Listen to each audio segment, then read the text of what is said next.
Leslie asked that I talk about 2 or 3 things, one of which was drones. And we're not going to talk about the kind that are in Pakistan that are carrying armament. At this point, the domestic drones, as far as I know, aren't armed, though it could happen down at the border. In order to make it more interesting and meaningful, I thought I'd look for local circumstances with drones. The earliest I could find here was in advance of the Super Bowl. The Super Bowl committee and the Arlington Police Department had special experimental permission to have a drone. It was a little disappointing to find the details of that. It was an 11-pound carbon fiber drone. It was pretty impressive, but only about this big. In May 2011, after the Super Bowl special event, it was licensed for, I think, the first city to have restricted licensed use in a high-density urban area. And then in late 2011, it was scheduled for what they called mission-ready deployment, which was full FAA certification to be licensed to use it for whatever purposes the Arlington police wished. At about the same time, in late 2011, Arlington ordered 2 new drones, 2 Electron Avenger drones. What a nice, peaceful name, isn't it? It's better than the, what are the ones, the Patriot? Predator. Oh, it's better than Predator. This is just the Avenger. It's presumably in service. The latest information I had was from the middle of last year. $202,000 approved by the City Council in Arlington. And you could probably guess who paid for it. Yeah. Homeland Security, not Farmers Branch. Don't give them any ideas. Homeland Security grants. Pretty much all of this is paid for by Homeland Security. I was kind of disappointed, actually, to find out the only numbers I could find on domestic U.S. deployment. The Electronic Frontier Foundation, which is a great organization looking at privacy and things related to privacy. In mid-2012, the FAA had only 300 active certificates of authorization for domestic use of drones. You know, from what we've heard earlier about the incredible abuses, this is kind of a small potatoes player, but you know, just wait. Give us time. Then I thought I'd look at cameras, surveillance cameras, and again, to make this interesting and local, City of Dallas reported about 6 months ago they had 119 cameras under city control. I thought that was kind of a puny number too.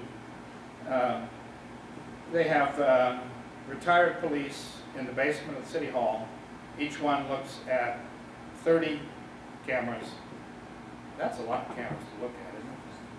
But they're retired police, so I guess they're good at that. And they're mostly downtown, uptown, and a few in Jubilee Park.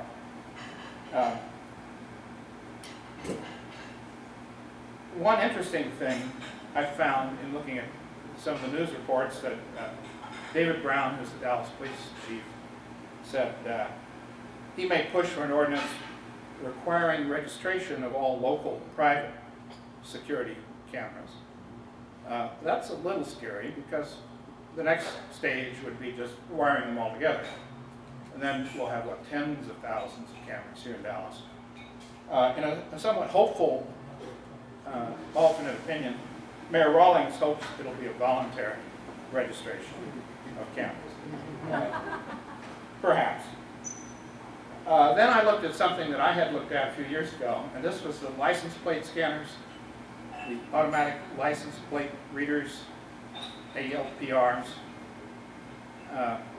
I first noticed these when I was on the ACLU local chapter board, and I saw a news piece in Mesquite, friendly little town here near Dallas. They had acquired a scanner, equipped an SUV with a scanner, a license plate scanner. You know what a license plate scanner is? It's a little high-tech camera. They used to be expensive. Now they're maybe $15,000 or $20,000. Put them in someplace, trunk, top of the car, and it looks for license plates and does character recognition, grabs them, puts them in a database, and does all kinds of things with them. Like recognizes the characters, notes the time and place, the GPS coordinates, and creates a database and transmits that to some database somewhere, who knows where. In 2007, early 2008, they got one of these, and it was somewhat primitive at the time, but they decided it'd be a good thing for the Mesquite Civil, let's make this right, the Mesquite Citizens Police Academy. These are the Alumni Association. Those are the ones who drive around in this SUV anytime, day or night, and just scan license plates like crazy. They are trained. Are you perhaps trained? Yes, sir. I've driven the vehicle. All right, we have an offender in our midst.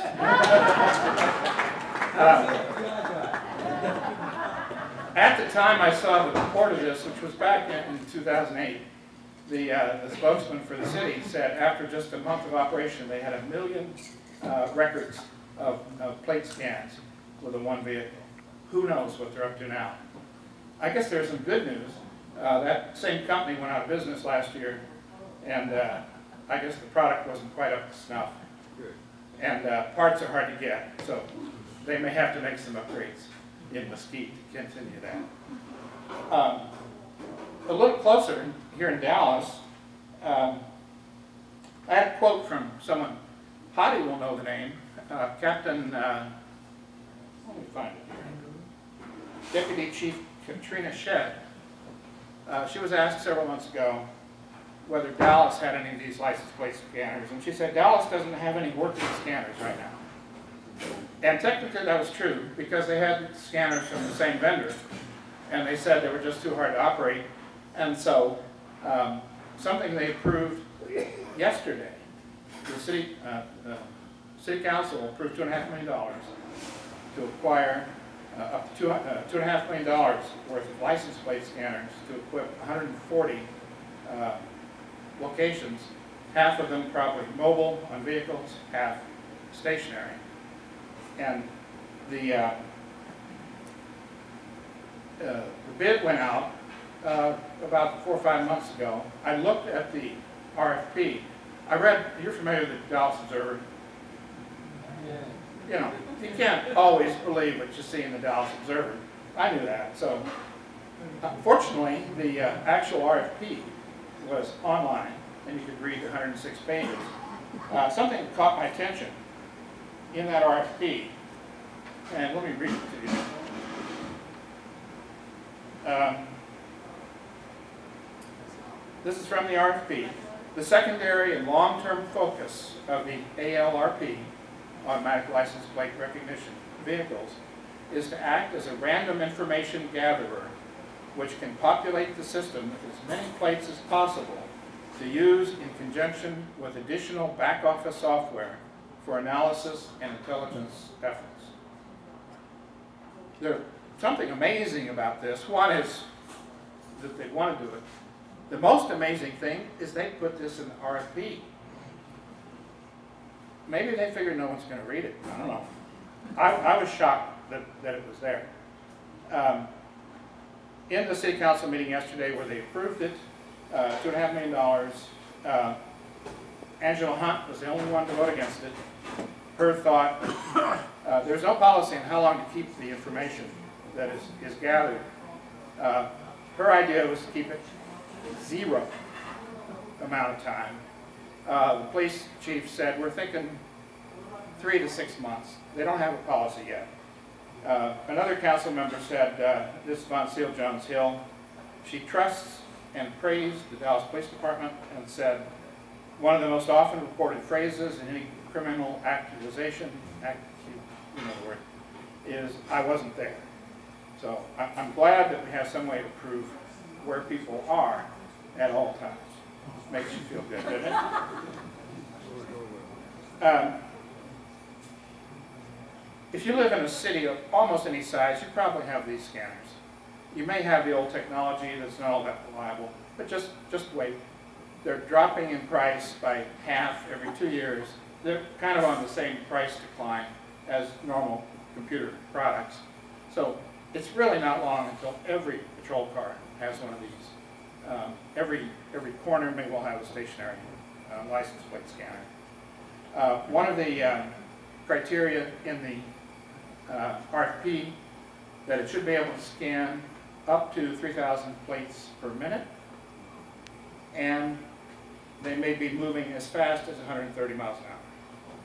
So it's pretty high-tech stuff. Moving on to something that's maybe a little more familiar, privacy on the internet. Can anyone remember privacy? Well, privacy is really, in my view, is just a memory. How many use Facebook? How many value privacy? How do you deal with the cognitive dissonance of using Facebook and valuing privacy? I looked at the privacy settings when I first set it up. It was about 4 pages. You could control all kinds of things, but it was way too complicated for me. I have to admit, and well, I guess full disclosure, my birthday on Facebook is not my real birthday. I know, I'm violating the terms of service. I think that's only a civil violation. Maybe it's criminal. Maybe it's somehow materially contributing to terrorism. I'm not sure. But I thought I turned it off about 3 years ago. I still get birthday cards, emails on the day when it's not my birthday. And kind of warms my heart for people remember. How many use Google? How many are aware that Google, any search you do is captured? If you're not careful, it's saved forever. Whatever you search on is used to determine what ads are presented to you. How many use Gmail? Gmail. If you're not careful, absolutely every Gmail is saved forever. I mean, the amount of storage they give you is growing faster than you can possibly use it. And the content of all your messages are scanned to figure out what to sell you. How many care? 1, 2, okay, 3, 4. You know, I think the problem is us. There was a point where we had to worry about the government as our primary concern about loss of privacy. But I think now we can look to the private sector and we can look to ourselves. I mean, we're the ones who have made choices, which in almost every case, you give up privacy in order to get a discount on a product, or in order to get a frequent buyer card at Albertsons, which gives you, buy 2, get 1 free. One more thing. Am I way over time? Yeah. Oh well. One more thing. You know the circle of friends idea of, you're only 6 people away from others. This connection of you to a terrorist, how hard is it to connect you to a terrorist? Some of you it's pretty easy. Some of you it's more challenging. Our friends at Bill of Rights Defense Committee, they use an email service called Salsa. And if you get their email newsletter and you look at every link in it, and you hover your mouse over it, you see this very long string of characters. That's all the information about you, who you are, what your email address is, what your IP address is. So every time you click on that, it's stored in a email server run by Salsa. So every BORDC subscriber is in that same database. Now, Salsa serves about 2,000 other left-leaning nonprofits. So those other 1,999 can be fairly easily associated with all the subscribers of BORDC. What a nice way to draw a map and see who's connected to who in this network of terrorists that we're all part of. Now, how many degrees you need to be removed in order to avoid being on the no-fly list? 8 degrees? I mean, one way to look at it is everyone on the internet is a good candidate for the no-fly list. I'll shorten this to 40 seconds. Salsa has 2,000 clients. The ACLU uses a service called Convio. Again, mostly nonprofits. They serve 27,000 organizations. Now you can trust the ACLU. You can. It's a good organization. Can you trust their vendor? Probably. The ACLU is pretty good at vetting their vendors. How many know what a national security letter is? It's when the FBI comes in with a letter, not a subpoena, and says, we'd like to get access to your records. Now, how many data centers are going to respond with a no? That's a good question. Well, how many are familiar with constant contact? Same idea, 500,000 customers with constant contact. So, the chances that you have several email newsletters that run through constant contact, I mean, there's a good chance you're only 3 or 4 steps removed from a terrorist. So, we have given up our privacy, and I think we're all responsible. What can we do about it? You know, I wish I knew. Thank you.